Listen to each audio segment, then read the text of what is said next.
Hello class. आज के video में मैं यहाँ पर आपके दो पाठ की यहाँ पर व्याख्या करूँगी। पहला आपका है 8वां पाठ अष्टम पाठ कर्म कारक द्वितीय विभक्ति, और दूसरा आपका होगा पाठ 10 संप्रदान कारक चतुर्थी विभक्ति। तो आइए इसको शुरू करते हैं। कर्म कारक का मतलब जानते हैं। कर्म का अर्थ ही आप लोग जानते होंगे कि जहाँ कर्ता के द्वारा जिसके कार्य का फल, कर्ता के द्वारा किए गए कार्य का फल जिस शब्द पर पड़ता है उसे हम क्या कहते हैं, कर्म कहते हैं। तो आइए यहाँ पे शुरुआत करते हैं। इसका चिन्ह क्या होता है, को होता है।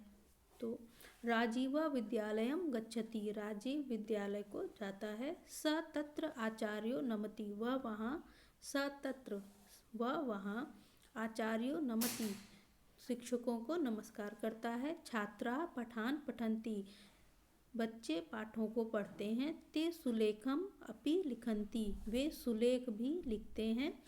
चत्वारा वेदा सन्ति, 4 वेद होते हैं। ऋग्वेद यजुर्वेद सामवेद अथर्ववेद च, ऋग्वेद यजुर्वेद सामवेद और अथर्ववेद। कन्या वेदान पठन्ति, लड़कियां वेदों को पढ़ती हैं। ता चित्रम पश्यन्ति, वे चित्रों को देखती हैं।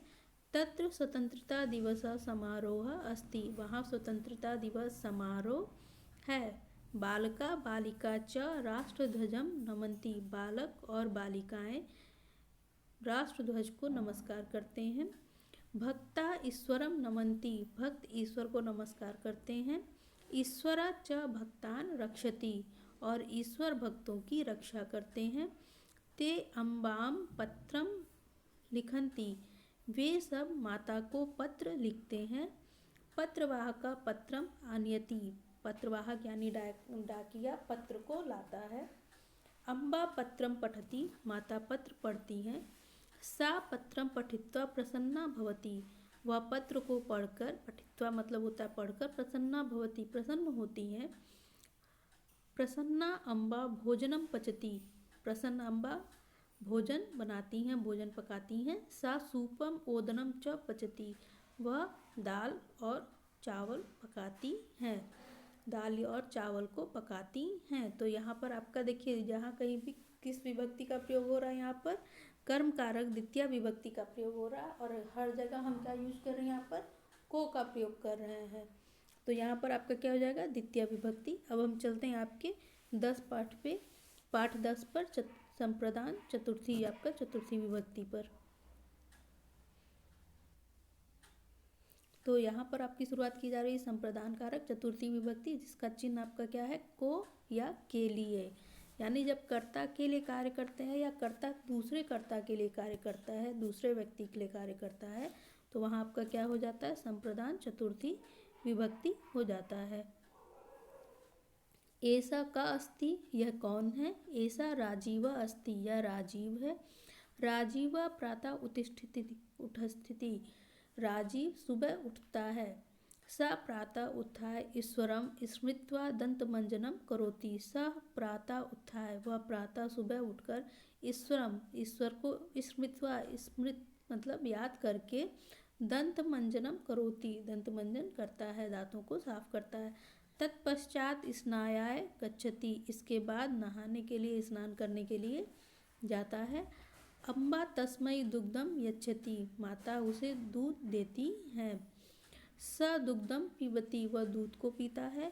जनका तस्मै वेष्णम यच्छति, पिताजी उसे वेष्णम बस्ता यच्छति देते हैं। स वेष्णम नीत्वा, वह बस्ते को लेकर, नीत्वा लेकर, विद्यालयम गच्छति, विद्यालय को जाता है। स पठनाय विद्यालयम गच्छति, वह पढ़ने के लिए विद्यालय जाता है। आचार्य राजीवाय उपदेशम यच्छति, आचार्य शिक्षक राजीवाय, राजीव को उपदेशम यच्छति, उपदेश देते हैं। छात्रा स्थित्वा उपदेशम आकर्ण्यति, बच्चे स्थित्वा स्थिर होकर, उपदेशम आकर्ण्यति, उपदेश को सुनते हैं, पाठ को सुनते हैं। पितामह पितामही च राजीवाय आशीर्वादम यच्छत, पितामह दादाजी, पितामही दादी जी, दादाजी और दादी जी राजीव को आशीर्वाद देते हैं। पितामही याचकेभ्य भोजनम वस्त्रम च यच्छति, पितामही दादी जी याचके भिखारी को भोजन और वस्त्र देते हैं। सा निर्धनेभ धनम अपि यच्छति, वह निर्धनों को, गरीबों को धन भी देती हैं। धनम अपि यच्छति, धन भी देती हैं। सज्जना परोपकाराय जीवंती, सज्जन परोपकार के लिए जीवित रहते हैं, जीवित होते हैं। वृक्षा अपि परोपकाराय फलंती, वृक्ष भी परोपकार के लिए फल देते हैं। ते सर्वे फलानि यच्छन्ति, वे सबको फल देते हैं। सज्जनेभ्य वृक्षेभ्य च नमः, सज्जनों और वृक्षों को नमस्कार है। श्री गणेशाय नमः, गणेश जी को नमस्कार है। ओम नमः शिवाय, शिव जी को नमस्कार है। तो यहाँ पर आपका चतुर्थी विभक्ति समाप्त होती है।